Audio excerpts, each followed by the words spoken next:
The member for Greenway. My question is to the Prime Minister. In 2013, the Prime Minister promised every Australian household would have access to the NBN by the end of this year.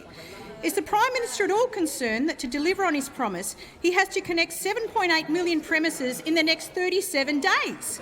Or does he have such a high opinion of his talents that he considers it a breeze to connect 210,000 premises per day? That's over 8,000 premises per hour, or 140 premises per minute.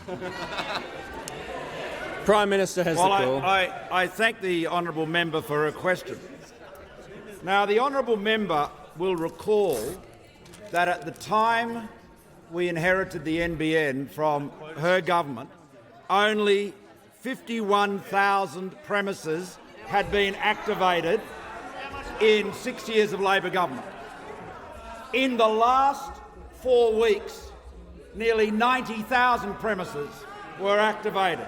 We are activating nearly twice as many premises every 4 weeks as the Labor Party did in its entire 6-year term in government.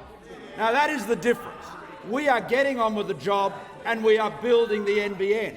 There's 3.5 million premises that can get it now, and about 1.5 million, somewhat more in fact, are actually connected and activated. It is meeting its targets and it's beating them.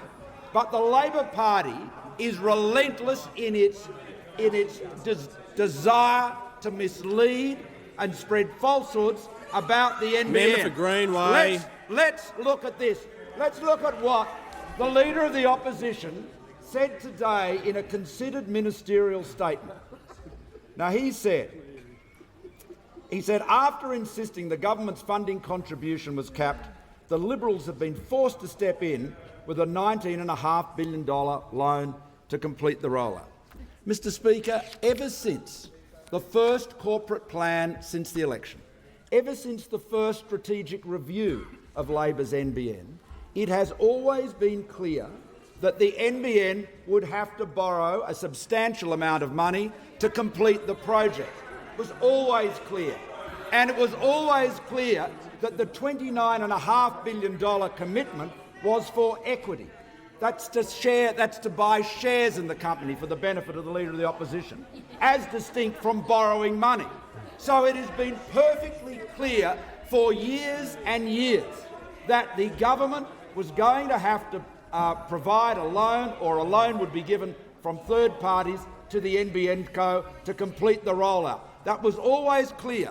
But you see, the Leader of the Opposition is so dishonest. He is prepared to stand up and read a speech and say, after insisting the government's funding contribution was capped.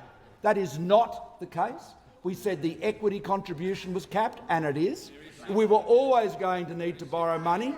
He knew that, everybody knew that, and he says we've been forced to step in. He has deliberately misled on this matter. He knows what the facts is. He has no regard for the truth. The Manager of Opposition Business resume his seat. The Prime Minister, the Prime Minister if the member for Gorton can withdraw from the chamber now under 94. I'm not going to keep calling him. I know why the Manager of Opposition Business rose on his feet. The Prime Minister needs to withdraw deliberately mislead. The word deliberate mislead that can only be by a substantive motion. Yes, thank you, Mr. It's Speaker. the word deliberate that's the problem. I withdraw that. But the fact of the matter is, Mr. Speaker, the Prime fact of the matter is, the member for